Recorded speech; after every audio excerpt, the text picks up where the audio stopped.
Hello everyone, and happy Stock Lock Sunday. I've got a Cisa 60mm in here, and I haven't picked it in a while, so thought it might be good for a Stock Lock Sunday. I have another one, a vintage Cisa made in Italy. I think this one's made in Italy also, but made in Italy, brass one. Just says large, heavy, so we'll see. Probably in the 50mm range. I don't know if my tension wrench is falling off or if I was getting some movement there. It's kind of precariously balanced in the top of the keyway there.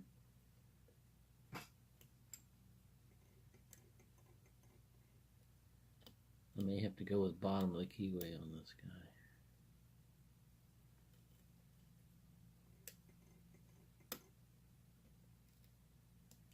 Feels like it wants to fall out. Fallout? No, not that kind of fallout.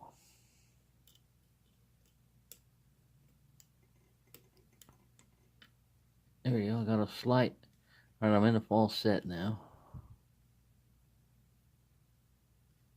Or have I got it open?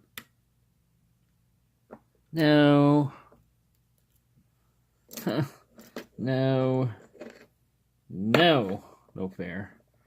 Alright. I'm gonna go with bottom of the keyway. Just because of that incident right there. I knew I had to that was a Mad Bob .8. And I knew I was gonna have problems with that being kind of like twisted in there, balanced. Alright, so we know this guy's got at least a spool in it. And be careful with tops of keyway tension. That's what I just learned. Again.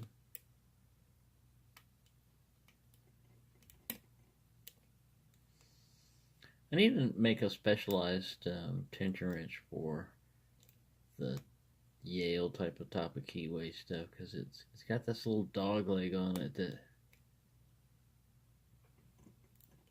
most of your tension wrenches don't want to fit in. There we go. Put up a little bit of a fight, but not too much of a fight. There we go. Cisa. And that was the bitting on it. Nice lows up there, protecting kind of higher ones. This one doesn't say made in Italy on it, but the one that I'm getting coming in is, and it's, like I said, it's an older one. Get back. Man, I don't want to close. I'm getting weak. You're getting weak in your old age. There we go. Got him closed. So, thank you for watching. The cat kind of was watching, sleeping. Get up there and look at that. Thank you for watching, and happy picking, everyone.